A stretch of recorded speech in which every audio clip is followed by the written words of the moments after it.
Hello, and welcome back to Way to Fluency, the podcast that will help you become fluent in English. I'm David, and with me, as always, is the wonderful Clara. Hey, everyone. It's great to be back. We're so excited to dive into today's topic because it's something every language learner, from beginner to advanced, struggles with. Absolutely. Today, we're talking about how to think in English. It sounds simple, but it's a massive step toward real fluency. For a long time, I remember translating everything in my head. I'd hear an English sentence, translate it to my native language, think of a response, and then translate it back to English. It was exhausting. Me too. It's like running a marathon in your brain just to have a simple conversation. It's a common habit, but it's the biggest barrier to speaking smoothly. So, what we want to do today is help you break that habit. This episode is all about retraining your brain.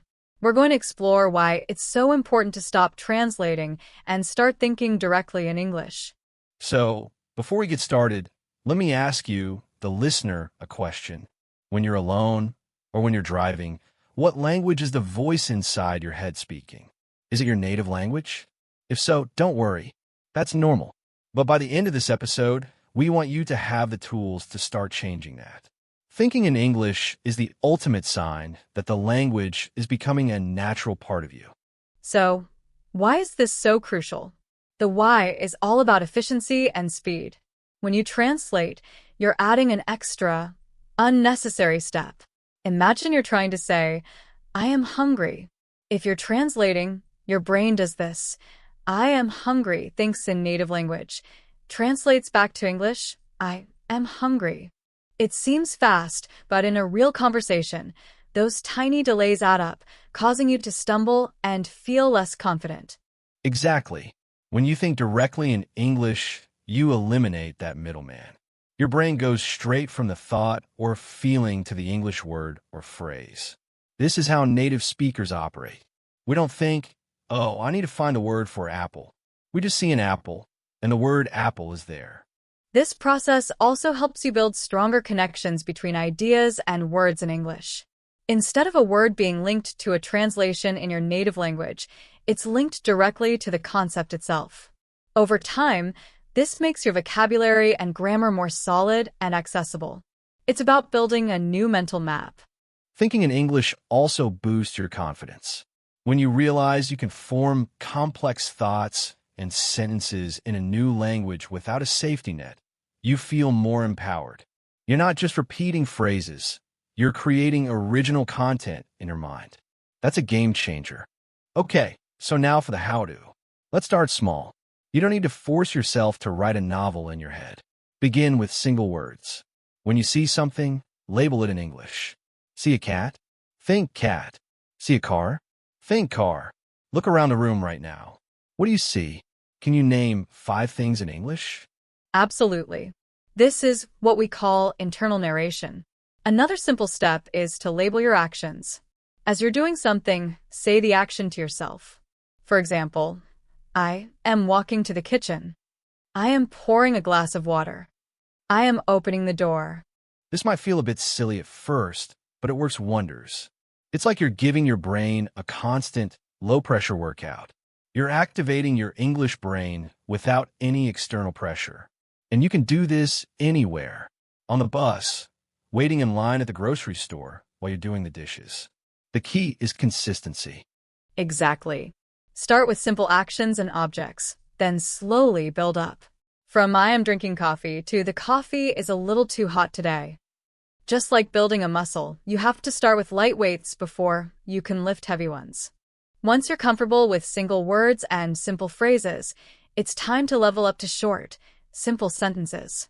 This is where you can start narrating your thoughts. Instead of just cat, you can think, that's a fluffy cat. Instead of coffee, you can think, I love this coffee. You can also practice forming questions in your head. What should I have for lunch? Is it going to rain today? This is great practice because it forces you to use different grammatical structures and tenses. A great exercise for this is to recap your day in English. At the end of the day, before you go to sleep, spend 5 minutes just thinking about what you did. First, I woke up. Then I had breakfast. I went to work. My coworker told me a funny story. This is a powerful way to use past tense verbs and connect different ideas. Let's think about a story for a moment. I remember a student who was struggling with this. They felt like they had nothing to say in their head. So, I challenged them to narrate their favorite movie scene in English. They started with a simple action sequence, just describing what was happening. The car is driving fast. The hero is running. He jumps over the wall. It was a fun way to practice without the pressure of a real conversation. So we've covered single words and simple sentences. The next step is to make your internal dialogue more complex and personal. Try to think about your feelings and opinions in English. Instead of just thinking, "I'm tired," you can think, "I'm so tired today because I didn't sleep well last night."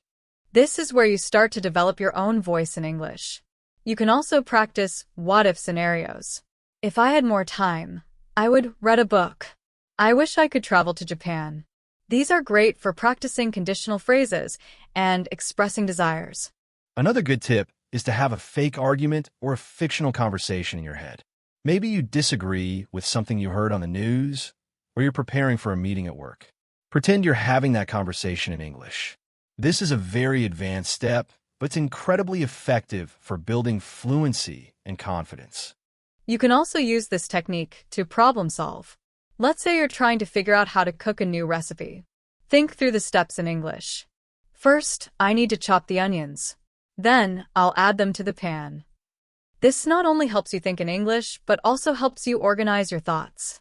A common problem people face is that they can think of a word in their native language, but can't find the English equivalent. This is where context comes in. Instead of thinking of a single word, try to think of the entire concept or a simple definition. For example, let's say you don't know the word sleeve. Instead of getting stuck, you can think the part of shirt that covers your arm. Or if you don't know humid, you can think the air feels sticky and heavy. This forces your brain to work with the concepts you know and builds a more flexible vocabulary. This is a really important point. Don't let a missing word stop your thought process. Learn to use the words you know to describe the ones you don't. This skill is vital for real-life conversations too. It helps you avoid those awkward silences where you're just trying to remember a single word. You can also use visual cues to help. When you learn a new word, don't just write it down. Visualize it.